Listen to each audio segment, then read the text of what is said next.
I was hunched over at the dining table, the soft glow of my laptop screen casting the only light in the room, when I heard the front door open. My wife Rebecca stepped in, keys jingling as she tossed them in the bowl by the entrance. It was nearly 10 o'clock at night on a Tuesday. This had become her routine, coming home late from work, more often than not. Tonight was different. Our two kids, Jason and Lily, had already finished dinner, done their homework, and gone to bed an hour ago.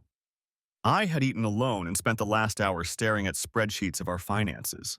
The numbers were grim. Over the past year, our savings had dwindled alarmingly. I had been trying to figure out how to stretch what remained to keep us afloat a little longer. In truth, I'd been trying to figure out where it was all going wrong, in more ways than one. I looked up as Rebecca walked into the living room adjoining the dining area. She paused when she saw me, as if surprised I was still awake. I must have been a pathetic sight, unshaven, wearing an old t-shirt and pajama pants, surrounded by bills and bank statements. Lately, I often lost track of time poring over these documents, searching for a solution that never came. She stood there in the semi-darkness, her face unreadable. For a long moment, neither of us spoke. Then, she crossed her arms tightly over her blouse, drew in a breath, and said in a low, flat voice, "Daniel, I want a divorce." The words hung in the air, sharp and cold. I felt my chest tighten. I opened my mouth, but no sound came out at first. I hadn't expected it tonight, maybe I should have, but hearing those words still punched the air from my lungs. I waited for the wave of panic or sadness or anger, some overwhelming emotion to crash into me. But it didn't come. Instead, an eerie calm settled over me. In that moment, I felt something almost like relief. I realized I'd been bracing for this for a long time. The late nights, the distant eyes, the lies that neither of us bothered to pretend were true anymore. It had all been pointing here. Part of me was even thankful that the limbo might finally end. I let out a slow breath. My eyes met hers across the dim room. She looked impatient, as if expecting an outburst or argument. All I could think about was how tired I was. Tired of the deceit, the sleepless nights, the quiet misery that had invaded our once happy home. "Okay," I replied quietly. "Just okay, nothing more." Rebecca seemed taken aback by my lack of reaction, her brow furrowed. She opened her mouth as if to say something else, then closed it. We stared at each other for a second that felt like a year. Finally, she turned on her heel without another word and walked upstairs, her footsteps thudding softly on each step. I sat there motionless at the table, my heart thumping a slow, heavy rhythm. I heard the bedroom door shut. In the silence that followed, I became aware of the soft hum of my laptop and the refrigerator cycling on in the kitchen. I leaned back in my chair and rubbed my face with both hands. My mind should have been racing. Divorce. She wants a divorce. After 17 years of marriage, 2 children, a house in the suburbs, everything we built, it was all coming apart, but the only thing I felt in that moment was a strange, hollow relief. I closed the laptop and pushed aside the papers. There was no point in worrying about the bills tonight. Things were about to change drastically, for better or worse. Maybe this was a chance to stop drowning slowly and finally come up for air, painful as it might be. I glanced at the framed family photo on the wall, taken about 5 years ago on a beach vacation. We looked so carefree, sun-touched and smiling, arms around each other. I barely recognized those people now. Upstairs, a floorboard creaked. I imagined Rebecca moving around in the bedroom, maybe packing a bag, or maybe just sitting on the edge of the bed, relieved herself that she had finally spoken the words. Did she feel guilty at all? Sad? Or only eager to be rid of me? I didn't know, and at that moment I couldn't bring myself to care. I rose from the chair and gathered the scattered financial documents into a pile with deliberate care. Then I shut off the lamp above the table, plunging the room into darkness except for the moonlight filtering through the window. As I headed toward the couch, sleeping in our bed together had become out of the question in recent weeks, I felt strangely calm, numb perhaps. But somewhere deep inside that numbness, something was stirring. Something that had lain in wait through all the months of confusion and hurt. This wasn't over, not by a long shot. If she wanted a divorce, I would give her one. But not on her terms. In the darkness, I allowed myself a thin, bitter smile. "Okay," I had told her. She had no idea what that single word truly meant. Chapter 2. Fault Lines. In the days that followed Rebecca's announcement, we fell into an eerily polite routine. It was as if a switch had flipped. Now that she'd said those words, she no longer bothered to keep up any facade of normalcy, and neither did I. We moved around each other carefully, like strangers sharing a space out of necessity. At night, I continued sleeping on the living room couch. She didn't object or comment on it. In fact, she barely acknowledged my presence unless it was to discuss logistics about the children or the house. Our conversations were terse and impersonal. "I'll take Lily to her friend's birthday party on Saturday," she'd say. "All right," I would reply. Or I'd mention, "Jason has a dentist appointment tomorrow at 4. Can you take him? I have things in the afternoon." I no longer bothered to specify what things I had. She would nod and murmur, "Sure." On the surface, it looked as if we were handling an amicable separation. Inside me, however, emotions churned. Anger, betrayal, heartache, all suppressed under that strange calm. I wasn't ready to let any of it show. Not yet. At work, I found it nearly impossible to concentrate. By profession, I am a software engineer. Or at least I was until recently. I had worked for 12 years at a mid-sized tech company in Raleigh, North Carolina. I'd started as a coder and rose up to lead a development team. It was a demanding job, but I loved the problem solving and the sense of building something. In recent months, though, my performance had slipped. Long days in the office offered little escape from the turmoil at home. I'd find myself staring at lines of code, unable to focus as scenes of Rebecca with him. The nameless coworker I suspected she was seeing flashed uninvited through my mind. Meetings were missed or forgotten. Deadlines blew past unmet. It was only a matter of time before management noticed. And notice they did. 2 weeks before that night when she announced she wanted a divorce, I was called into a conference room by my boss. The director of engineering and an HR representative were waiting with rehearsed, sympathetic expressions. My position, they explained, was being eliminated. They cited restructuring and budget cuts, but I knew the truth. I had become a liability, and they needed someone who could give the job 100%. I certainly wasn't that person anymore. They offered a modest severance package. I remember signing the papers in a daze, apologizing needlessly as if the failure had been entirely mine. The director actually patted my shoulder and said, "Take care of yourself, Dan." When I walked out of the building with my things in a box, I felt like a ghost. I hadn't told Rebecca about the firing. In fact, I told no one for a while. Each morning I left the house with the kids, dropping them off at school and pretending to go to work, when really I wandered aimlessly or sat in coffee shops nursing the same cup for hours. Eventually, I admitted to myself that I was sinking fast and needed to do something. I had contacted a few former colleagues about possible leads, and even had a couple of preliminary phone interviews lined up. But I hadn't landed anywhere yet. So here I was, unemployed, my marriage on the brink of collapse, and juggling the household duties to keep life as normal as possible for our children. Jason was 12 and Lily 10, both old enough to sense the tension but not quite old enough to understand its cause. I tried my best to shield them from it. Each morning I woke up early to make them breakfast, pack lunches, and drive them to school. I forced myself to smile and joke with them on the drive, to ask about upcoming tests or soccer practice. They knew Mommy and Daddy weren't very happy with each other. Lily had asked me one night, in her blunt way, "Are you and Mom fighting?"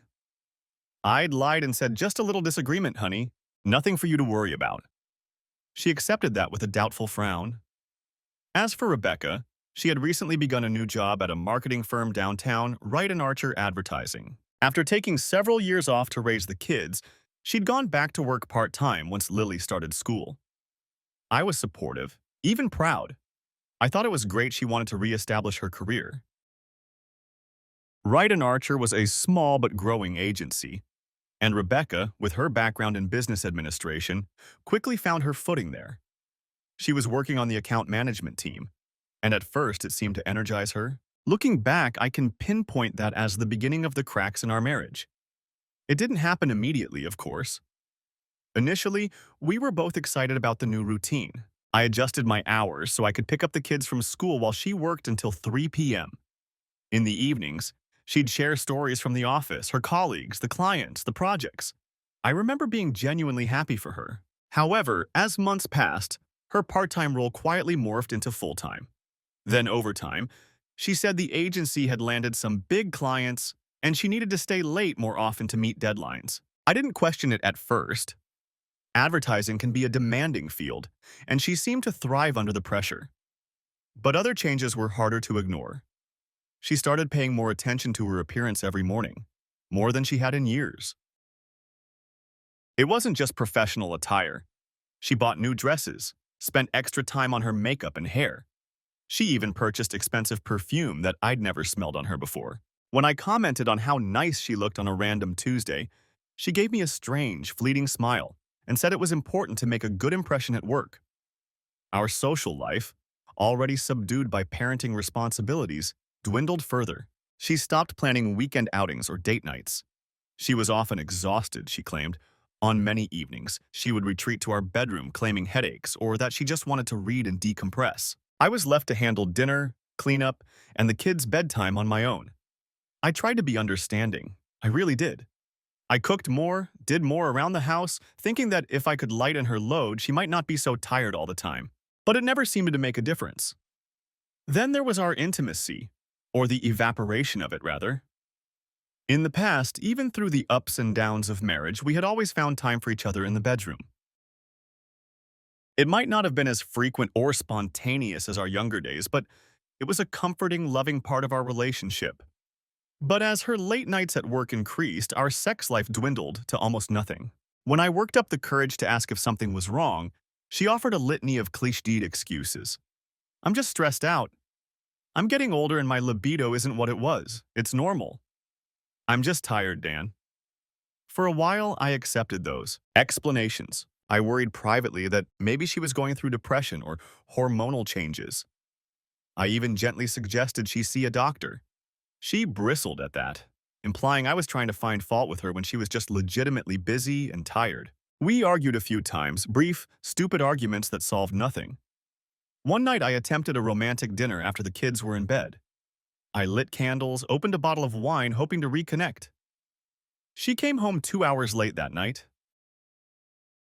The candles had burnt low and the food went cold.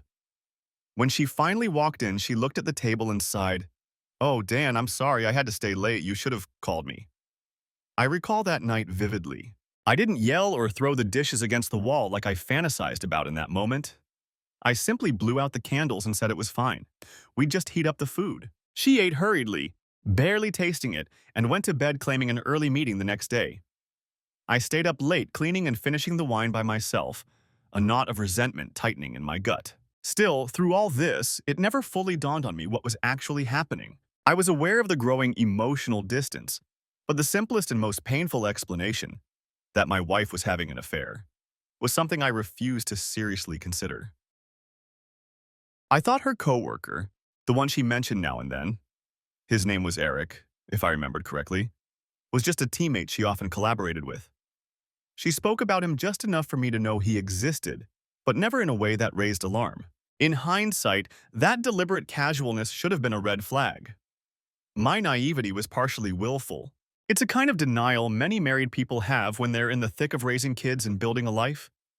You don't want to see signs of something that could destroy your world. So you rationalize. You trust that your partner might be going through something, but they would never betray you in that ultimate way. How wrong I was.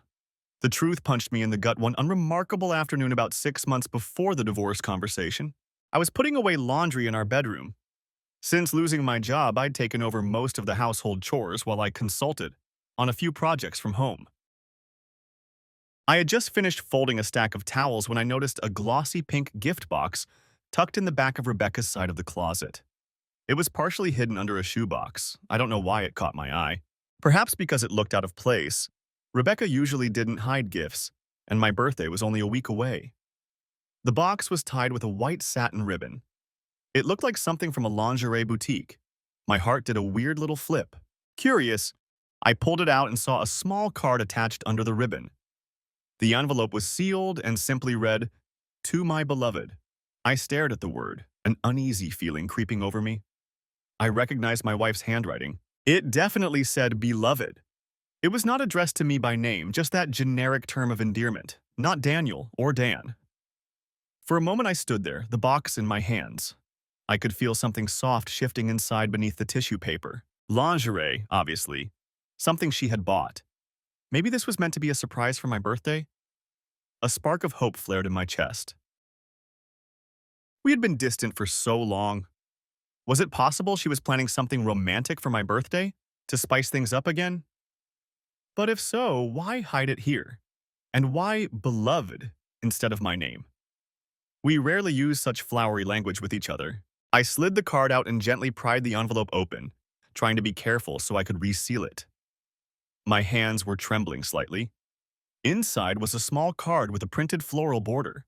In Rebecca's neat script were the words, "Forgive the boring wrapping. The real gift you'll unwrap on your birthday. When I wear what's in this box. Love, Rebecca." My mouth went dry. I read it twice, a third time. Your birthday? The initial relief, this was indeed intended for someone's birthday, was quickly followed by confusion. My birthday was in a week, yes, and this seemed to suggest she planned to wear whatever was inside for me. Maybe I had been misreading her disinterest as of late. Maybe she truly was trying to rekindle things, and this was going to be a sexy surprise? Yet something still felt off. Horribly off. I wished I could pinpoint why. Perhaps it was the timing. The note sounded playful and seductive, and it didn't match the woman who had been avoiding my touch for months. Perhaps it was also the fact that she had hidden it away. If it were for me, why not keep it somewhere less secretive? Unless she wanted to truly surprise me. I decided to leave the box untouched. If this was her attempt at a surprise for me, I didn't want to ruin it by snooping further. I carefully slid the card back into its envelope and tucked the gift box exactly where I'd found it. The discovery left me more perplexed than ever. That evening, I resolved to test the waters. Maybe I was wrong about her pulling away. Maybe she was stressed and I had been too in my own head to notice her trying to reach out. So, over the next few days leading up to my birthday, I made a concerted effort to be extra attentive and affectionate. I greeted her when she came home with a warm smile, a glass of her favorite Pinot Grigio waiting. I offered to rub her feet as we sat on the couch after the kids were asleep. One night, I cooked her favorite meal, spaghetti carbonara with a side of caprese salad, and insisted we eat together, just the two of us, at the table with candles, even if it was a random Wednesday. She didn't respond as I'd hoped. She wasn't cold or openly hostile. If anything, she seemed awkwardly tolerant of my gestures, as if I were a mildly annoying but harmless presence. She thanked me politely for the wine, for the foot rub. She let me, but spent the time scrolling on her phone, for the dinner. But there was a detachment to her, a wall I couldn't breach. When I leaned in to kiss her neck while massaging her shoulders, I felt her muscles tense. She gave me a quick peck on the cheek and murmured something about being tired. Still, I told myself, wait for your birthday. She has something planned. Be patient. My birthday fell on a Saturday. I remember waking up that morning oddly anxious and hopeful. Perhaps foolishly, I imagined that the night would end with my wife in my arms, wearing whatever sexy little number was in that pink box. The distance between us closed by passion and apologies. The day started normally enough. The kids were excited to celebrate Dad's birthday. They made me homemade cards and Jason attempted to cook pancakes, filling the kitchen with smoke before I took over. Rebecca breezed in around 8 a.m., already dressed for the day, and gave me a quick happy birthday with a perfunctory kiss. She said one of her co-workers, Melissa, had an emergency and she needed to drop into the office for a few hours to help sort out some client issue. I shouldn't be long, maybe until early afternoon at most, she said. We can do your cake and presents tonight, okay? I tried not to let my disappointment show. It wasn't unusual lately for her to go in on a weekend, but today of all days, she didn't even suggest postponing whatever it was. Sure, I said quietly. I spent the day with the kids. Jason had a soccer game, Lily had a play date. I ferried them around, smiling and thanking other parents for birthday wishes. Rebecca must have told a couple of them it was my day. Inside, I felt like a taut wire ready to snap. She returned home around 5:30 p.m. with takeout pizza for dinner, and an excuse about why she missed most of the day. I didn't catch the details. Something about last-minute revisions to a pitch, apologizing but claiming it was unavoidable. I simply nodded and mustered a half-sincere, "I understand." Honestly, I was trying hard not to jump to conclusions. There were times in the past when her job legitimately pulled her away at inconvenient times. Maybe this really was one of those times. I kept reminding myself about the gift box. She had a plan, didn't she? The note in that box promised something that night. After dinner and the small cake the kids insisted on, store-bought, since I doubted Rebecca had the time or inclination to bake one, they gave me their presents. A mug that said, "World's Best Dad," from Lily, and a desk organizer from Jason. Sweet, thoughtful gifts. Rebecca's present was last. She handed me a small, neatly wrapped box. I peeled back the paper, heart pounding in my chest. It was a watch, but not the kind of watch one imagines as a meaningful gift. A cheap digital watch still mounted on a plastic display card from a drugstore. The $9.99 sticker was still on it. I stared at it, uncomprehending. This, this had to be a joke, right? A gag gift before the real one? I looked at her, searching her face for some hint of humor. But she was already busy gathering the torn wrapping paper and plates from cake, avoiding eye contact. "Thank you," I said slowly, holding up the flimsy watch. The kids were busy examining it, oblivious to the tension. "It's, nice." Rebecca gave me a tight smile. "I thought you could use one for running or working out," she said blandly. "I rarely went running, and if I did, I certainly wouldn't wear a dress watch for it." The gift was nonsensical. It was also insulting, if I was honest with myself. After everything, my efforts to be affectionate, the emotional turmoil of our marriage in decline, this was what she gave me on my birthday. I swallowed my pride and let it go in front of the kids. "Thanks," I repeated, forcing a little enthusiasm. "I'm sure it'll come in handy." Lily piped up that it had a built-in flashlight mode, which was super cool. I mustered a grin for her sake. Inside, I felt something dying. The evening didn't improve. Jason and Lily eventually went off to their rooms to read and play video games before bed, leaving just the two of us in silence. I cleared my throat. "So, shall I put on a movie for the kids so we can have some time?" I ventured, trying to sound casual. She was scrolling through her phone and barely looked up. "Actually, I'm pretty tired. I think I'll have an early night." With that, she stood and began walking toward the stairs. Panic spiked in me. This was all wrong. What about the note, the gift? Was she just going to pretend none of that existed? I followed her. "Rebecca!" My voice came out sharper than intended. She paused on the bottom stair but didn't turn around. "What?" she asked, an edge of impatience in her tone. I struggled to find the right words. "Is there something you want to tell me? What's going on with you? Don't you realize how much you're hurting me?" All those questions jostled in my throat, but I couldn't voice them. We hadn't openly discussed the chasm between us in months. Every time I'd tried before, she'd shut me down or deflected. And I was terrified. Terrified to hear the truth I wasn't ready for. She waited, one foot on the stair, hand resting on the banister, looking at anything but me. Finally, I just said, "Nothing. Good night." She exhaled, perhaps in relief that I hadn't started a fight. "Good night, Dan." Then she ascended and was gone.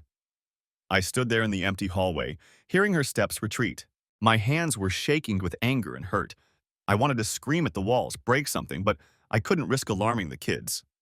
Instead, I walked into the kitchen and poured myself a whiskey, then another. When I was sure Jason and Lily were asleep, I let myself quietly into the master bedroom. Rebecca was out cold, or at least pretending to be. She lay on her side, facing away. The faint scent of some unfamiliar cologne or perfume hung in the air around her. It wasn't her usual fragrance. It smelled masculine. My stomach churned. Careful not to wake her, I opened her nightstand drawer. And there it was. The pink gift box was gone. She had finally taken it. An icy calmness overcame me. I felt it coursing through my veins. I wasn't even nauseous or dizzy. Those physical reactions had been wrung out of me by nights of anxiety. Instead, I felt a cold certainty. She was with him right now, and she had that lingerie. My mind painted the picture in a vivid detail. Rebecca, wrapping herself in that silky nothingness, laughing softly as she surprised him, her lover, with his real gift. The thought that she had likely intended that for me once upon a time and instead gave it to him made my vision go red for a moment. I stumbled to the bathroom and retched. When the dry heaving stopped, I looked at myself in the mirror. Pale, eyes bloodshot, jaw clenched so hard I thought my teeth might crack. I hardly recognized myself either. I left the bathroom and nearly tripped over something in the hall. Jason was standing there, eyes wide and scared. He must have heard me getting sick. "Dad, are you okay?" His voice was small. I realized then I was not alone in this. My children depended on me, and here I was falling apart. I sank to one knee in front of him and forced a smile. That probably came out more as a grimace. "I'm fine, buddy. I think I just had something bad for lunch. My stomach's upset, that's all." He didn't look convinced. Jason is a perceptive boy. At 12, he could read me almost as well as his mother used to, but he didn't press. He just nodded slowly. "Do you want me to get you some water or something?" "No, thank you. I'm okay." "You finish your homework?" I asked, desperate to change the subject. He nodded. "Can we order pizza tonight? Since Mom's not coming home for dinner?" "Sure," I replied softly. "Why don't you let Lily know and you two pick what you want? I'll call it in a minute." He gave me a quick hug, a rarity at his age, and it nearly broke me again, then scampered off to find his sister. I stood and closed my eyes, inhaling deeply. For my kids, I had to hold it together, at least outwardly. That night, after they were asleep, I sat in the dark living room nursing a half-empty bottle of scotch. It was past midnight and Rebecca wasn't home yet. Maybe she wasn't coming home at all tonight. The thought set my teeth on edge. Earlier, around 11, I'd texted her to ask if she was all right. She responded after a long delay. "Fine, crashing at a coworker's place, too late to drive. See you tomorrow." A coworker's place. Right. Eric's place, no doubt. Perhaps she thought I was too stupid or trusting to suspect. Or maybe she didn't care what I thought anymore. I felt something snap inside me then. A hardened resolve formed out of the ashes of my grief. I'd been trudging through misery, sinking deeper each day, but this, her brazenly staying out all night, lit a spark of pure, focused anger. I realized I was done passively hurting. If our marriage was truly over, if she was so eager to discard our life together, then I needed to start thinking about the future, my future and that of my children. Because I sure as hell couldn't trust her to be looking out for any of us. I shut the bottle away and grabbed a notebook and pen. In a raw, whiskey-fueled brainstorm, I began jotting down everything that came to mind, plans, questions, to-do lists. At the top, I wrote one word in jagged letters: divorce. If she wanted it, I would make sure it proceeded on my terms. No way was I going to roll over and let her and her paramour walk away unscathed into the sunset. She might have pulled the trigger to shatter our family, but I would control the fallout. I made 2 columns on the page: what she wants and what I want. Under her column, I speculated. She would want to keep the house. It was a nice house. Probably primary custody of the kids because no mother wants to look like the bad guy, and likely some generous alimony/child support since at the moment I was technically unemployed, though she might be in for a surprise there. She might also demand a chunk of my retirement savings or other assets. She handled much of our finances until recently, and she knew the broad strokes of what we had. Under my column, I wrote, custody of Jason and Lily. They needed to be with me. I couldn't stomach the idea of them living under the same roof as whatever new man she'd replace me with. The house. It was the kids' home, and frankly, I didn't want to start over in a dingy apartment while she played happy family in our house. No spousal support to her, if anything. Perhaps I could get support from her since I was jobless, a darkly amusing idea. And finally, I wanted her to get as little of our remaining savings as possible. Frankly, I wanted to financially cripple her for what she'd done. But I knew I had to be realistic. The law doesn't care about infidelity in most cases. I needed to be smart. I flipped to a fresh page and wrote evidence leverage at the top. If I was going to come out on top, I needed proof of her adultery and anything else I could use as leverage. Photos, messages, anything. At that moment, I had nothing concrete, just intuition and a lingerie box, with a note that, while damning, was circumstantial at best. I circled evidence twice. This would be key. Then, I wrote money on another page. It was time to take a hard look at our finances. How could I protect what was left, or failing that, ensure she couldn't benefit from it? I stayed up until the first light of dawn crept through the curtains, sketching out the framework of a plan. It wasn't perfect or complete, not by a long shot, but it was a start. It made me feel like I had some control, however small, over this nightmare. When I finally collapsed into a restless sleep on the couch, my mind was already churning on the next steps. A storm was brewing within me, a storm of retribution, and I was done holding it back. Chapter 3. Laying the Trap. The next day, I found a divorce attorney. Not just any attorney, I wanted someone ruthless, someone who had a reputation for winning ugly. After a morning of phone calls and a couple of consultations, I landed on Margaret Hall, a lawyer with a fierce demeanor and 20 years of experience in family law. People in online forums whispered that Margaret was the person you hire when you want to scorch the earth. Perfect. I met with Margaret in her office, a sleek space on the 10th floor of a downtown high-rise.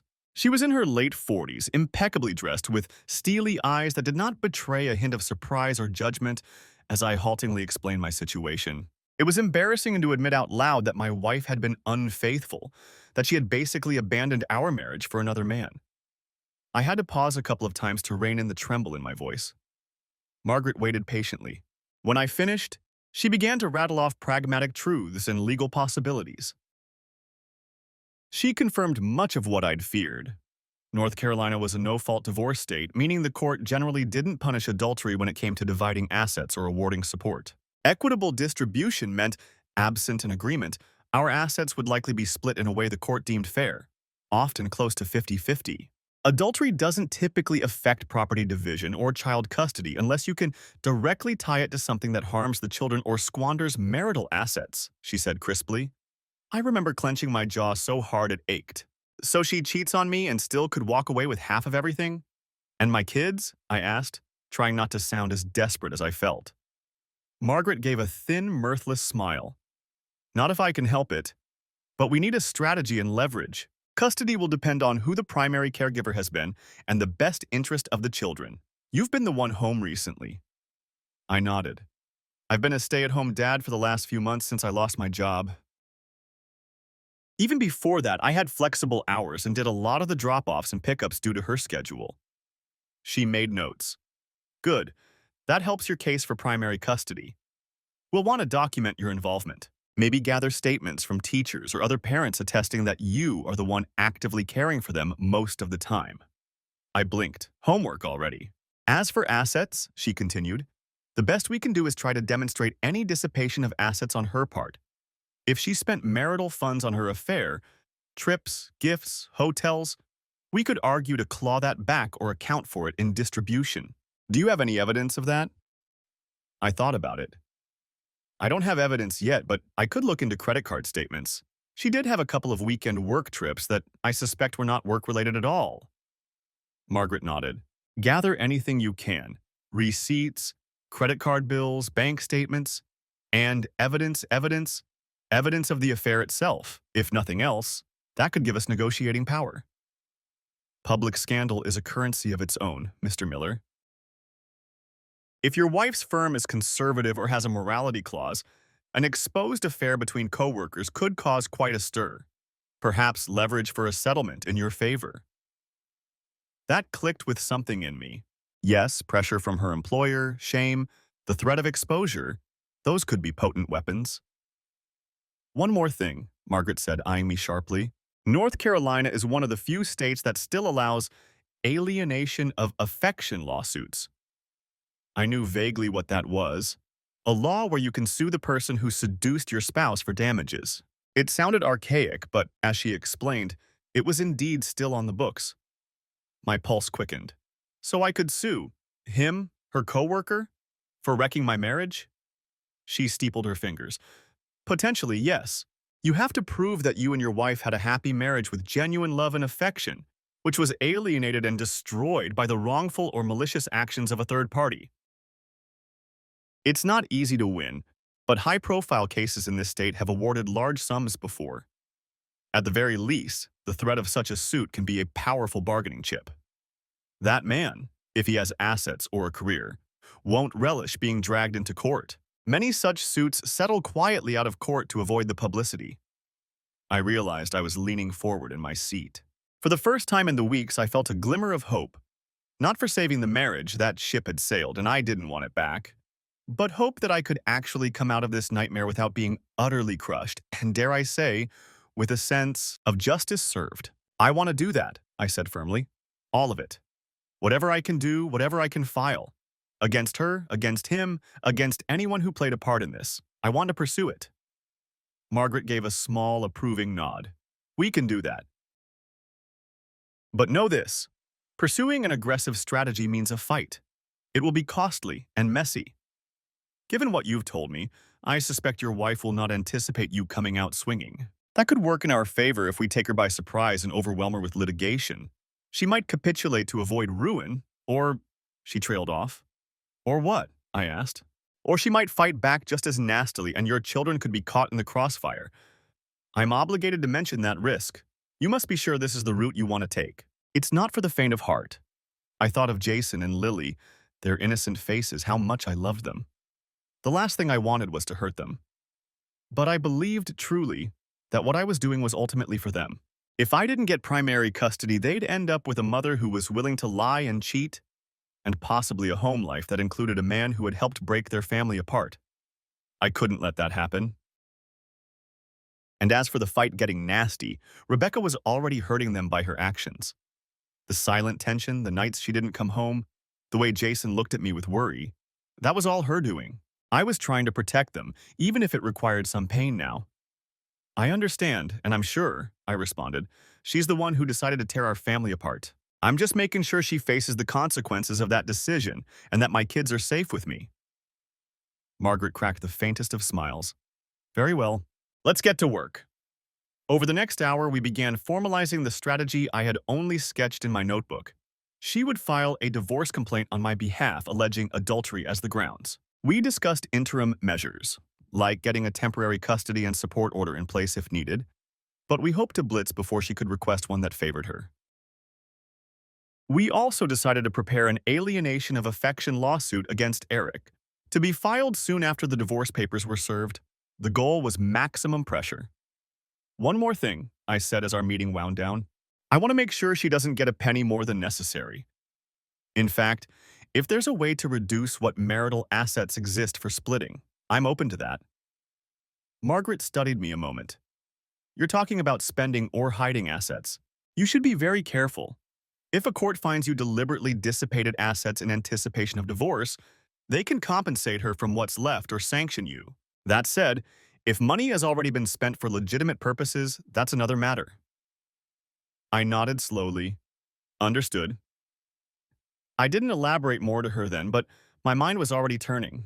The truth was, I'd anticipated this moment of confrontation in a way. I had quietly begun some financial maneuvers the day after that terrible birthday when I knew the truth. At that time, fueled by anger and a sense of having nothing to lose, I started securing a financial foothold for myself. I opened a new bank account solely in my name at a separate bank, and I began transferring small amounts of money from our joint account whenever I could justify it. Cash back from groceries, a little extra, withdrawn when paying the bills. Small enough sums not to raise immediate suspicion. Over weeks, those small sums grew. It was a rainy day fund I intended to use if things went south. More significantly, I had taken an initial distribution from my 401k under the pretense of hardship after losing my job, paying the tax penalty and quietly moving that cash to a safe place. A risky move, but I was thinking long-term. If I ended up having to split retirement assets, the pool was now a bit smaller, and part of it was liquid and under my control. In addition, I'd started looking for safe harbors to sink money that could be argued as normal expenditures. The biggest was the children's college funds. We had always talked about setting those up, and in better times we had some savings earmarked for it but never formalized. In my haze of heartbreak, one day I drove to the bank and set up 2 educational savings accounts, one for each child. I transferred a hefty chunk from our joint savings into them. They were custodial accounts that would technically benefit the kids, but more importantly, that money was now out of our marital pot. If Rebecca tried to object later, she'd look like she was trying to raid her own children's college money. Unlikely any judge would let her touch it, and morally, I knew it was legitimately for the kids. I hadn't told her I did that. She hadn't seemed to notice the large transfer yet. Maybe she wasn't keeping track, or maybe she just assumed I was investing it prudently.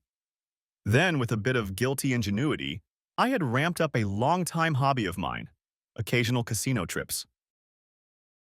I rarely gambled much, but I got an idea.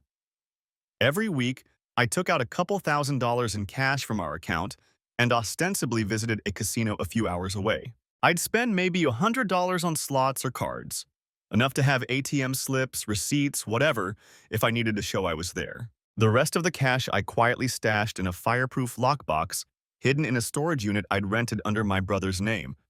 My brother lived in another state, and I'd cleared it with him, though not the details why. Just said I needed to store some stuff. If anyone ever asked about that money, well, gambling is a known money pit. I could claim I lost it. It might make me look irresponsible or with a personal problem, but it wasn't illegal, and it could be framed as a coping mechanism during my hard time. Not great for appearances, but better than leaving it all for her to take. Within a couple of months, I'd managed to set aside a significant war chest in those ways, but I kept that information very close to the vest. I didn't even plan to share all those details with Margaret, my lawyer, because the less that was on record, the better. I trusted her to fight with what we had openly. My secret reserves were for after, to ensure the kids and I landed on our feet. That afternoon, feeling more empowered than I had in a long time, I took another decisive step. I hired a private investigator. Through a friend of a friend, I found Neil, a retired police detective who now did PI work. We met in the back booth of a quiet diner. Neil was a gruff man in his 50s with a salt and pepper beard and a no-nonsense manner. I slid a manila envelope of cash retainer across the table to him, funded from my lockbox stash, and spelled out what I needed. Evidence of my wife's affair. Photos, dates, times, the works. Also, information on the other man. Eric's background, marital status. I wasn't sure if he was married or single. Any dirt that could be used. Neil didn't bat an eye. Infidelity cases were probably his bread and butter. I'll need access to her schedule and any known associates, he said. And a photo of her and the guy if you have one. I realized I had a few candid shots of her office parties and such on our home computer. One was a group shot where Rebecca stood with some colleagues. She had pointed out Eric to me in that photo once. At the time, I hadn't thought twice about it. Now that photo would be invaluable. I'll email you what I have, I said. Neil nodded and slid me a card with a secure email address. I assume you want to keep this discreet? He asked. I almost laughed at the question. Extremely discreet, I replied. He cracked a half smile. Just checking. Some folks want the PI to do something dramatic, like interrupt a tryst. I don't do that. I only gather intel. Intel is exactly what I need. Nothing flashy, I confirmed. Especially timing. If you can document dates and times they meet. I suspect they use out-of-the-way places. Maybe he might have an apartment or they go to motels. Anything you get, I want it. We shook hands and parted. I had the sense that my money was well spent. Neil gave off the vibe of someone who methodically gets a job done. As I walked to my car, I realized the gravity of what I was setting into motion. A divorce fight, lawsuits, surveillance. It felt like preparing for war. And I suppose it was, in a way, a war to reclaim my life and protect my kids from the destructive choices of their mother. That evening, I was civil to Rebecca when she came home, as if nothing was amiss. She seemed wary, perhaps surprised I wasn't confrontational. Little did she know I was beyond confrontation. I'd moved on to execution of a plan she couldn't fathom. I listened as she nonchalantly explained how she had to stay at a girlfriend's place last night after the party because she had too much to drink to drive. I simply said, all right. I think my lack of curiosity unnerved her a bit. But these days, she didn't particularly want my attention anyway, so she shrugged it off. Over the next week, I set my pieces on the chessboard carefully. I compiled copies of all our financial records, bank accounts, investments, mortgage statements, credit card bills. I scoured them for anything useful. Sure enough, I noticed multiple charges that seemed suspect. Hotel bookings downtown that I had never heard about, and certainly I hadn't stayed in. A pricey restaurant charge on a night I remembered she claimed to be working late. And some jewelry, store purchases I never received jewelry from. I flagged them all for my lawyer and also passed those tidbits to Neil, the PI, to possibly tie them to specific dates. I kept a journal of my daily activities with the kids and any interactions with Rebecca. It felt odd to document my own life like a case file, but Margaret insisted it could come in handy, especially to establish my role as the primary caregiver. I wrote down things like March 3rd, picked kids up from school, made dinner, Rebecca working late, not home until 10 p.m. Helped Jason with science project, simple logs to show a pattern. Importantly, I refrained from tipping my hand to Rebecca in any way. I was courteous, neutral, almost businesslike with her. Internally, I was seething or sorrowful by turns, but I buried those feelings under the task at hand. If she noticed any change, she might have thought I'd emotionally checked out or was depressed. I didn't care. Better that than to alert her by acting suspicious or confrontational. During this time, something unexpected happened. One evening, I was helping Lily with her math homework at the kitchen table. Rebecca was actually home early for once, cooking a stir-fry. It almost felt like old times for a moment. The domestic rhythm of shared space, our daughter chatting about her school project, the smell of dinner cooking. I caught myself nearly falling back into that comfort before reality slammed into me. This was a charade, a brief interlude. And then Rebecca did something that utterly threw me. She slid a plate in front of me and said, "Here, I made yours without mushrooms. I remember you don't like them." Her tone was almost gentle. I looked up, trying to mask my surprise. "Oh, thank you." She sat down with her own plate. The kids were already eating in the living room, engrossed in a cartoon. It was just the two of us at the table. We hadn't shared a meal alone in ages. For a few minutes, we ate in silence. My guard was up, waiting for a catch. Finally, she cleared her throat. "So, how are you doing, Dan?" I set my fork down. The question was so broad and so late in coming that I honestly didn't know how to answer. Her eyes had a flicker of genuine concern or maybe guilt. I couldn't tell. "I'm managing," I replied evenly. She nodded slowly. I know. I know things have been tough. She sighed. "I feel like we haven't really talked in a long time. Not about anything real." A flare of anger ignited in me. Was she seriously trying this now? After months of shutting me out after betraying me, now she wanted to talk? I had to bite back a retort like, whose fault is that? Instead, I said nothing. She looked down at her plate, pushing food around with her fork. She seemed unusually hesitant, not her typical confident self. "I know I've been distant, and I'm sorry for that." I froze. An apology? This was new territory. My immediate instinct was that this was a self-serving overture. Maybe she was feeling remorse, or things with her affair were hitting a snag, or she was testing if she still had me on the hook emotionally. When I didn't respond, she continued, "I've been under a lot of stress. Work has been crazy, and I guess I just haven't handled things well. With us." I slowly chewed a bite, studying her. "What are you trying to say, Rebecca?" She reached out as if to touch my hand, but midway she stopped herself and withdrew. "I don't know. I'm not sure what happened to us. One day we were fine, and then we weren't." Her voice wavered, and to my astonishment, I saw her eyes glistening. She was actually about to cry. A part of me, a very buried part, still hated to see her cry. But I steeled myself. I wasn't going to rush to comfort her.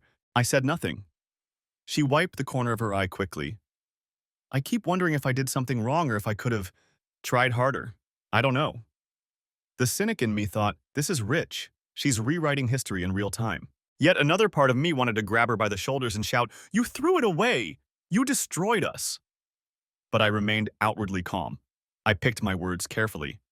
It wasn't any one thing, it was a lot of things. And it's a little late to discuss them, don't you think? She looked at me then. Really looked, perhaps expecting to see anger or pain. I had my mask of detachment firmly on. She took a shuddering breath. "Yeah, maybe it is." We finished the meal in silence. Whatever she'd intended by this conversation, it had fizzled. She seemed almost disappointed that I hadn't engaged more. Perhaps she wanted a fight or an emotional outburst, to validate her own guilt or give her a reason to justify what she was doing. I wasn't going to give her that satisfaction. After dinner, I washed the dishes while she retreated to the bedroom, perhaps to call him or just cry alone. I didn't know. I didn't check on her. In the midst of the Cold War between us, that strange dinner conversation was a blip. But it told me that she sensed something was changing in me. Maybe my indifference scared her more than anger would. Fine by me. A few days later, Neil, the PI, came through with the initial results. We met in the parking lot of a mall, where he handed me a USB drive and a written report. "Your hunches were right on target," he said quietly. "They've been carrying on for a while. From what I gathered, it started at least 6 months ago, likely around the time of that business trip last fall. They meet frequently, usually at his apartment and occasionally at a motel off I-85, probably to mix it up or if he has roommates' neighbors around." I nodded, jaw tight, as he continued. "I have photographs of them entering and leaving his place on multiple evenings, and of a daytime rendezvous at the motel. I also tailed them to a restaurant once, got some clear shots of hand-holding and such in a booth. Date stamped, of course." He hesitated, then said, "I have to ask, do you want explicit evidence? Because I could attempt to bug his place or get audio through the wall if they're loud. That crosses a line for some clients and potentially legally, but it's your call." My stomach turned at the thought. "No," I said quickly. "No, I think what you have is plenty. I don't need that." God, I didn't want to hear or see any more intimate proof than necessary. The photos of them together, entering a love nest, that was enough knife-twisting for me. "Understood," Neil said. "Also the guy Eric. He's single, never married. 30 years old, as your wife mentioned. He's got a decent salary at the firm, no house. Rents that apartment, no significant assets in his name from what I can find. So if you're thinking lawsuit, he might not have much to get, but there is his income and maybe some savings. No criminal record or anything scandalous in his background beyond this." I sighed. So he was just an average guy blowing up my life for a fling. In a way, that made it worse. If he were some predatory Lothario, maybe I'd have a tangible villain to rage against. But this was just some younger guy who probably thought my wife was exciting or maybe an easy lay. Who knows? "It's fine," I said. "He doesn't need to have money. Just being able to haul him into court is leverage enough." Neil nodded. "Well, it's all there on the drive. Also, I assume you might want something to confront her with personally at some point, so I took the liberty of compiling some of the best shots into prints." He handed me a thin envelope. My hand almost trembled as I took it. I didn't open it yet. "Thank you," I said sincerely. He had delivered, and quickly too. "Always a pleasure to help a client find the truth even when it hurts," he said, with a hint of sympathy. Call me if you need anything else." And with that, he left. I sat in my car for a long while, forehead against the steering wheel, the envelope of photos in my lap. I felt like there was a fire inside me, contained but roaring, ready to burn everything down. This was it. The evidence. The proof of her betrayal in living color. I didn't want to look, but I forced myself to. I owed it to the man who needed to be strong now, the man fighting for his kids and his self-respect. I tore open the envelope and slid out glossy photographs. The first was grainy, nighttime, but clear enough. Rebecca and Eric at the door of what must be his apartment building. Her arm was around his waist, his hand on her rear, lips pressed together in a kiss as he fumbled with keys. Another showed them leaving the same building in the early morning light on a different day, her hair wet as if she'd showered there, wearing the same clothes as the night before. The adultery walk of shame. Then a daytime shot. Them walking into a motel with hourly rates. The neon sign in the window advertising clean rooms, low rates, ironically visible. He had his hand on her lower back. They both looked around to ensure they weren't seen. The camera saw them. The last one was at a bistro I recognized, a small place downtown. They sat on the same side of a booth, heads close together. Her expression, God, it was one of happiness, contentment as she leaned into him. A look she'd once reserved only for me. I swallowed the bile in my throat and carefully returned the photos to the envelope. The pain was almost suffocating, but with it came a grim vindication. I wasn't crazy. I hadn't imagined it all. She had thrown our marriage away, and now I had the receipts. The next step was to use it. I gave all the evidence to Margaret, my attorney, that very day. She raised an eyebrow at the thoroughness. You work fast, she said. I can't afford not to, I replied. With this, Margaret finalized the complaint. The divorce filing would accuse Rebecca of adultery, list the evidence succinctly, the who, when, where, without attaching all the lurid proof yet, and seek full custody of the kids for me, the house, and an unequal division of assets in my favor, due to marital misconduct. We also drafted the alienation of affection lawsuit against Eric, ready to file. We planned the serving of papers like a military strike. It had to catch her off guard. My biggest fear was her somehow suspecting and preemptively filing first or hiding assets of her own. But I doubted she had the awareness. She was too wrapped up in her affair bubble to see this coming. We decided to serve her at work. It would be more humiliating and surprising for her, and she wouldn't have immediate access to me to scream or manipulate. Plus, if her bosses caught wind of it, it might shake things up. The day came. A Monday morning deliberately chosen.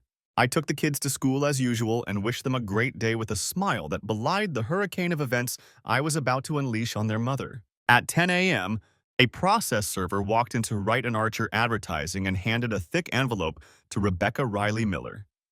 By 10:15, my phone was blowing up with calls and texts from her. I didn't answer.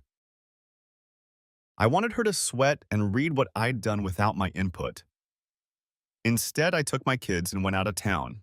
I'd arranged for a short camping trip with them for a few days, clearing it with their schools as an educational family trip.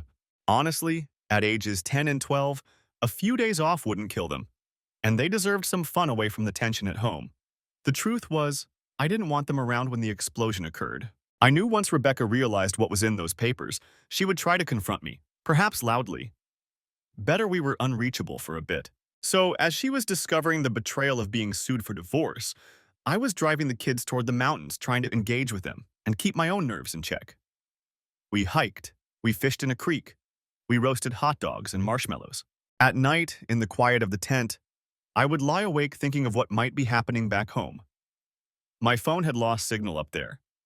Purposefully, I'd chosen a spot without reliable coverage.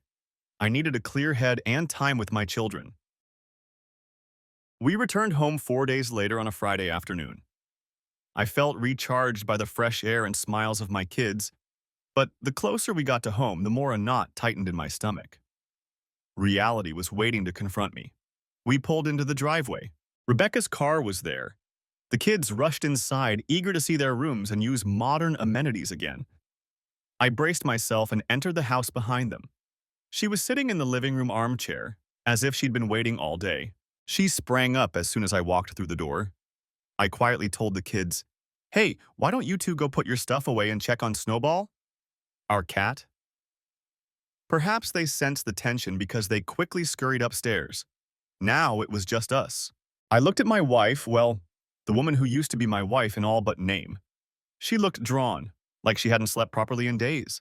Eyes puffy, face pale. In her hand, she clutched a sheaf of papers. I recognized them as copies of what she was served. "What the hell, Daniel?" she said in a voice that shook with fury and, beneath it, panic. I dropped the duffel bag of camping gear by the door and met her eyes coolly. "Hello, Rebecca. I see you got my message." She advanced a step, waving the papers. "You blindsided me with this garbage. Divorce on grounds of adultery? Suing Eric? Full custody of the kids? What are you thinking?" Her voice was rising, raw and disbelieving. I stayed calm. In truth, seeing her like this, on the back foot, caught off guard, it gave me a grim satisfaction. "I'm thinking that I'm done, Rebecca. Done with the lies, the sneaking around, all of it. You wanted a divorce, so I'm giving you one. Did you think I'd quietly let you take everything while you screwed around with your coworker?" She blanched. How dare you? There's nothing—" She stopped herself, realizing the futility of denial now. Her eyes hardened. "Who have you been talking to? Did someone at work say something? You've been spying on me?" I almost laughed. She still couldn't bring herself to admit it. "I have proof, Rebecca. Do you really want to play that game? Because it will not end well for you." Her face contorted between anger and fear. She was silent for a moment, breathing hard. Then she spoke in a lower, trembling voice. "I know I hurt you. But this is cruel. You're trying to ruin me. The things you filed could destroy my career, my reputation. Why would you go this far? We could have done this amicably, Dan. Think of the kids. At the mention of the kids, a hot spike of anger lanced through me. You don't get to pull the kids card with me, I snapped, my voice icy. I've been the one here with them, day in and day out while you were off working late. Don't you dare pretend to be the concerned mother now that you're facing consequences. I am thinking of the kids. I'm thinking that they deserve at least one parent who isn't a deceitful, self-centered. I stopped myself before finishing that with an expletive. She looked as if I'd slapped her. Perhaps I had never spoken to her with such venom. Tears welled in her eyes. You're going to take them away from me, she said softly, voice cracking. I'm their mother. I never wanted to hurt them. This is between you and me. Please don't punish them to get back at me. For a moment, I felt a pang of something. Remorse, empathy. She looked genuinely wretched. But I steeled myself with the memory of those photographs and all the nights she left me alone to tuck in the kids while she had her fun. I'm not punishing them. I'm protecting them, I said firmly. What kind of stability would they have with you right now? You think I want some stranger, some fling of yours playing stepdad to my kids, bringing chaos into their lives? Absolutely not. You forfeited your say in what's best for them when you decided to break apart their home. She sank back into the chair, a sob escaping her. She covered her face with one hand. This isn't fair, she cried. I know I made mistakes, but we've both contributed to the marriage problems, and you're trying to annihilate me. All those lawsuits. My boss called me in after I was served. They're afraid of getting dragged into a scandal. I might lose my job, Dan. Is that what you want? To leave the mother of your children penniless and unemployed? How is that good for anyone? I crossed my arms, watching her quietly for a moment. This was the woman who months ago had treated me with such indifference that I wondered if I even existed in her eyes. Now she was finally feeling something. Fear, regret, panic. It was hard to feel pity, but I didn't feel the triumph I thought I would either. It just felt hollow and sad. What I want, I said slowly, is for you to face consequences. You set this in motion when you decided your desires mattered more than your family. Actions have consequences. I told you once I won't let you destroy me or take my kids. If the fallout of that is uncomfortable for you, that's not my fault. It's yours. She lifted her face, tears streaming. Do you hate me that much? She whispered. I gazed at her, the woman I had loved for so long, now almost a stranger. Hate you? I echoed. I took a slow breath. No, Rebecca, I don't hate you. In a way, that would be easier. If I could just blame and hate and nothing else. I loved you for years. You're the mother of my children. I don't have the energy to hate you, but I also don't have it in me to forgive you, so let's just say I feel nothing for you now except resolve to do what's right for me and the kids. She shut her eyes, fresh tears leaking out. I wish I could go back and change things, she choked out. I thought of that final photo of her laughing with him. Did she really, truly wish that? Or was it only now, confronted with ruin, that she regretted it? Likely the latter. If I had quietly accepted a miserable half-life while she carried on, she wouldn't be here crying. It's too late for wishes, I said almost gently. She opened her eyes and something in her expression shifted, hardening with a desperate sort of determination. We could still settle this between us, she said quickly. We don't have to drag it through court. Please, Dan, if not for me, for the kids. Imagine what a public fight will do to them. We can come to an arrangement, figure out custody amicably, divide things fairly. Just drop the lawsuits, please. We can keep it civil. Now we were at the bargaining stage. I remained unmoved externally. Fairly? I repeated. Your idea of fair would have been me paying you alimony and giving you the house while you played Happy New Family with Eric, wouldn't it? She shook her head frantically. No, that was never... I put those in the initial divorce petition because that's standard. I wasn't trying to take everything, it was just what my lawyer said to do. I was upset. But we can negotiate. I'll waive spousal support. I'll agree to joint custody, whatever. Just don't take my babies from me, Dan. She was pleading now, voice raw. A part of me wavered, not out of compassion for her, but at the mention of the kids. I did not truly want to hurt them by severing them from their mother completely. I'd seen research, I'd read about how kids of divorce do best when both parents remain in their lives in a healthy way. But the counter-argument was, Was she healthy for them now? Perhaps not in the short term. I decided to test her sincerity. Joint custody, you say? After you filed for primary with me only getting weekends? She looked ashamed. I was angry and my lawyer. I just thought it was a starting point. I know you're a good father. I would never want to keep the kids from you. I was hurt that you didn't seem to fight for me, for us, and I lashed out. But the kids need you, and they need me too. I said nothing, letting her continue. I'll sign whatever parenting plan you want that still lets me see them regularly, she continued earnestly. They at least deserve to grow up with two parents even if we're apart. Think about Jason and Lily, not about punishing me. Please. She was appealing to my love for our children. It was a smart tactic, perhaps the only one that could give me pause. I walked over to the couch and slowly sat down, suddenly feeling very tired. I rubbed my temples. You've made a complete mess of everything, Rebecca. She nodded silently, standing from the chair to come closer. I have an offer for you, I said quietly. Drop any fight. Accept that I'm going to get the larger share of our assets and likely full custody at least for now. And in return, I'll consider giving you some visitation and I'll hold off on filing anything else that could expose you publicly more than necessary. We can settle privately, with NDAs, so the ugly details don't become gossip at the PTA or in the news or whatever. That spares the kids embarrassment too. She swallowed. What about the alienation lawsuit against Eric? You'd really sue him. It could ruin him too. I felt a surge of animosity at the mention of his name. Yes, I fully intend to. He ruined my marriage. Actions have consequences for him as well. But if you cooperate on everything else, maybe I can be persuaded to let that go or settle it quietly out of court. But only if everything else goes how I want. He is not my priority. The kids are. She sat on the edge of the coffee table across from me, tissues balled in her fist. He doesn't deserve that. If you want to blame someone, blame me, not him. This was my fault more than his. I gave her a withering look. Oh, I do blame you plenty. But he participated knowing you were married with kids. I'm not shedding tears for him, and neither should you. Unless you plan to run off with him after all this. I couldn't keep the bitterness entirely from my voice at that. She shook her head, eyes downcast. No, it's over. I ended it. The day I got those papers, I told him never to contact me again. She let out a bitter half-laugh. Not that it matters now. I doubt he wants anything to do with my drama anyway. I studied her face. I believed her. She looked genuinely broken. Perhaps it was true. Perhaps her fling had evaporated under the harsh light of consequences. Typical. Silence hung between us for a long moment. Upstairs, I heard distant laughter from Lily's room, probably Jason showing her something on a tablet. The sound of their happiness, oblivious to this turmoil, it centered me. I had to think of them above all.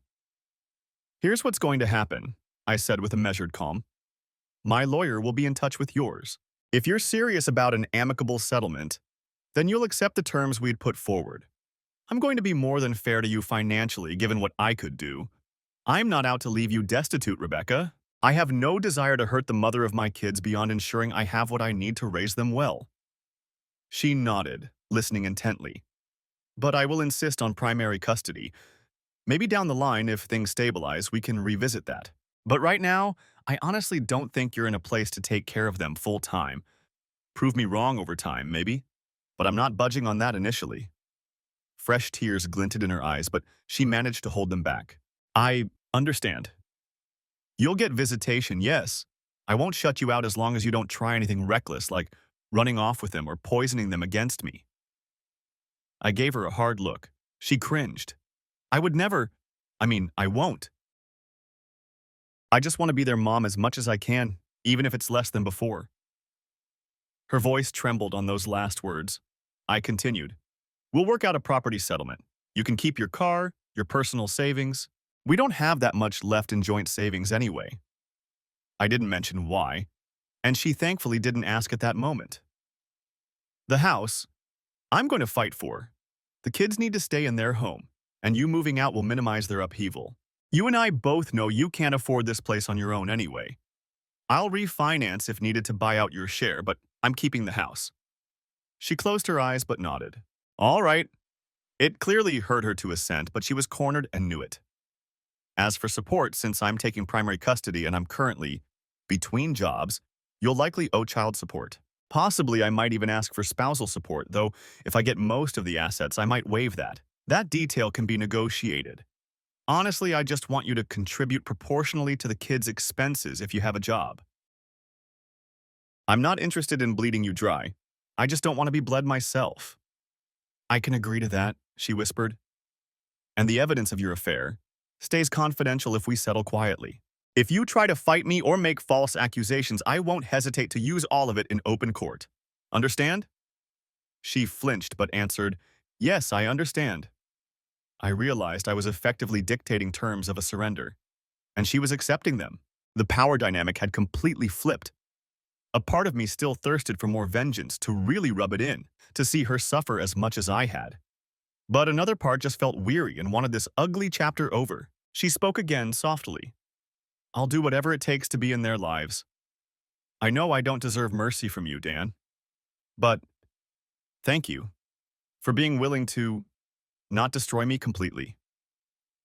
Her voice broke a little. I sighed, rubbing my face. Oh, this was never about destroying you, Rebecca. It was about protecting myself and the kids. And yes, holding you accountable. I'd say consider the message received. She lowered her head, shamefaced.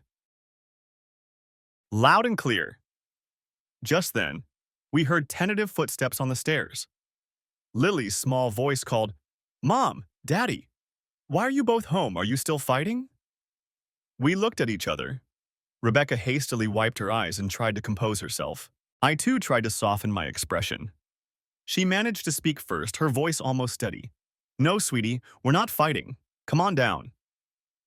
Lily appeared, with Jason hovering protectively behind her. They eyed us warily. I mustered a warm smile. Hey, you two. How about we order a pizza for dinner? That made Lily brighten. Jason looked between us. Are you okay, Mom? He asked quietly. Rebecca went over and hugged him, pulling Lily into the embrace too. I'm okay, she said softly. I'm just really happy to see you. I missed you both so much this week. Her voice quivered on the last part, but it could pass as simply emotional from the reunion. I watched as my children hugged their mother back. Their innocent faces were filled with concern and relief, and I felt a release of some tension in my chest too. This part, at least, I could be glad about. They loved her, and I didn't truly want that bond broken. I just wanted it to exist in a new paradigm where they primarily depended on me. That night, after pizza and settling the kids to bed, I found Rebecca sitting at the kitchen table staring at an old photo album she'd pulled from a shelf. It was open to pictures of us and the kids at the beach years ago, all smiles and sun. She looked up as I approached. Her face was a mix of nostalgia and sorrow. I really blew it, didn't I? She said quietly. I didn't answer directly. We'll get through this. The kids will get through this. She nodded, closing the album. I know. Because you'll make sure they do. There was genuine gratitude and regret in her voice. I stood there for a moment, then simply said, Get some rest. We have a lot to sort out in the coming days. She stood as well, hesitating. Dan, I am truly sorry for everything. I looked at her, at the woman I once adored and who had crushed my heart. I believed she was sorry now, but I just nodded. Take care of yourself, Rebecca. It was as close to a conciliatory note as I could muster. Without another word, I turned and headed upstairs to the guest room. My room now. I closed the door and let out a long, shaky exhale. It was done. The war was essentially over before it truly began because I had won. Yet why did it feel so damn hollow? I had dreamed of this scenario, her defeated, remorseful, me triumphant, for months as I stewed in anger. And now I mostly felt emptiness and a profound sadness that it had come to this at all. I thought of the years we'd spent together, the children we raised, the trust that was once between us, all of it now reduced to legal paperwork and custody schedules. But within that sorrow, I knew something else too. I had saved myself. I had stood up and refused to be a victim. In doing so, I'd secured a better future for my kids, even if it was not the intact family I'd once hoped to give them.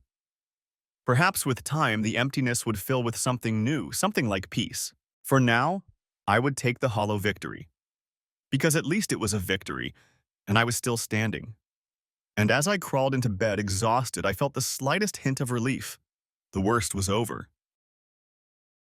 We could finally begin to heal, separately but hopefully sanely. I closed my eyes, the image of Jason and Lily smiling at the campfire coming to mind. That was what all this was for, and that made it worth it. Tomorrow, the rebuilding would begin. Epilogue. 6 months later, the dust had mostly settled. The divorce was finalized swiftly once Rebecca agreed to my terms. In the end, we signed a private settlement that gave me full physical custody of Jason and Lily, with Rebecca having visitation every other weekend and a dinner visit once a week. We sold our house to divide the small equity, but I bought a comfortable new home not far from the kids' school, making sure it had familiar touches so it felt like a true home to them. True to my word, I didn't leave Rebecca destitute. She received a portion of our savings and kept her personal retirement account. But there was no alimony coming her way. If anything, the court ordered her to pay modest child support to me, given my role as primary parent and her steady income. Not that money was a major concern for me. I'd already quietly ensured I had enough set aside. The support payments went into accounts for the children's needs. As for Wright and Archer Advertising, the firm where the affair began, the scandal of our divorce did ripple through its halls. We kept details out of the public record, but rumors fly in any office. Rebecca ultimately chose to resign from her job a month after the divorce. She told me it was too awkward continuing there, especially after Eric left. I suspect her bosses subtly pushed her out for damaging the company's image with a messy internal drama. And Eric, I never had to follow through with the alienation of affection lawsuit. My attorney drafted it, and we were prepared to file, but we held it as leverage. Through back channels, word reached Eric that unless he wanted a very public lawsuit, he should cooperate. He quietly left the firm on his own. I heard he moved to a new city to restart his career. Good riddance. I have no idea what became of him after that, and I don't care. His brief role in our lives was over. Freed from the toxic clouds of litigation and deceit, the children began to flourish again. Kids are resilient, and with a stable routine at my house, they soon settled into the new normal. They spend weekdays and most nights with me, in a home where there's no tension lurking under the surface. On her scheduled weekends, I hand them over to Rebecca and they stay at her new apartment, a small 2-bedroom not far from their old school. It's not the life she once had. Gone are the suburban house, the image of a perfect family. She's a single mom now who sees her kids part-time and works an administrative job at a different company. We remain civil for the children's sake. Transitions at drop-offs are polite, if somewhat stiff. There's no more talk of what happened between us. That chapter is firmly closed. On occasion, I catch a glimpse of the wistfulness in Rebecca's eyes as she watches Lily chatter excitedly to me about a school project or sees Jason ask me advice about his science fair. She knows she forfeited the privilege of our day-to-day family life. In those moments, I think she truly has lost everything that mattered. And I won't lie. Seeing her profound regret gives me a sense of justice served, though it's not a joyful feeling, just a quiet confirmation that the path I chose was right. As for me, I've grown in ways I never imagined. I found a new job, returning to my roots in software development at a tech startup. The flexible hours allow me to work from home often, so I can be there when the kids finish school. In the evenings after I tuck them into bed, I sometimes tinker on a personal project, writing code for a software idea I've had for years. It's coming along well, who knows? It might turn into a lucrative business of my own someday. The irony isn't lost on me that in the wake of losing my marriage, I rediscovered my professional passion. Emotionally, I'm doing better than I expected. The house is more peaceful with just the three of us. I won't pretend there aren't difficult days. Single parenthood is exhausting, and sometimes after the kids fall asleep, I sit with a glass of whiskey and feel the weight of it all. I loved a woman deeply for nearly 2 decades, and her betrayal left scars. Trusting someone like that again may take a long time if it ever happens. But when I feel a bout of loneliness, I remind myself what the alternative was. I'd rather walk alone in honesty than live in a lie with someone I can't trust. The bitterness and anger have slowly eased with time. In their place is a cautious optimism. I have my children, I have my self-respect, and I wake up without that gnawing doubt and dread I lived with in the final year of my marriage. That is a priceless victory. One crisp Saturday morning, I took Jason and Lily to the park, something I make a point to do on the weekends they're with me. We played soccer on the open field, and after a while the kids took off to the playground to climb the jungle gym. I sat on a bench, keeping an eye on them, sipping coffee from a thermos. The sky was a clear, bright blue. I remember closing my eyes and just breathing in the cool air, feeling truly present and content. At one point, I saw Lily run over to a woman who had arrived at the playground, a familiar figure. It was Rebecca. This was one of her scheduled Saturday visit times, and she had come to meet us at the park as planned. I watched as our daughter threw her arms around her mother's waist. Rebecca hugged her, then waved over at me tentatively. I raised a hand in a cordial wave back. She walked over, and we exchanged the usual pleasantries about the kids. The awkwardness that once hung between us has mellowed into something almost like camaraderie. Two parents bound by shared love for their children, if nothing else. I offered her some coffee from my thermos, and to my surprise, she accepted. We stood there for a few minutes side by side, watching Jason give his little sister a push on the swings while they both laughed. In that instant, we looked like any two parents enjoying a morning with their kids. For the briefest moment, a pang of nostalgia hit me. Memories of when scenes like this were routine in our intact family. I wondered if she felt it too. When I glanced at her, I caught her wiping the corner of her eye. Perhaps she did. She noticed me looking and managed a faint smile. "They're happy," she said softly. "They are," I agreed. This was the life we created. Imperfect, fractured, but still carrying on. The kids would be okay. And so would I. Eventually, I left the park as the children went with their mother for her weekend. I felt at peace as I walked back to my car alone. There was a time I had dreamed of revenge in the most fiery, dramatic terms, of utterly burning the life of the woman who betrayed me. In a way, I accomplished much of that. Her pride, her comfort, even her heart to an extent lay in ashes. But what I found in those ashes was something more important, the chance to rebuild myself and my family anew. In the end, my victory wasn't just that she and her lover lost what they had, though they did. It was that I didn't lose myself. I came out of the storm still standing, with my children by my side. And that, more than anything, is a win I'll carry for the rest of my life.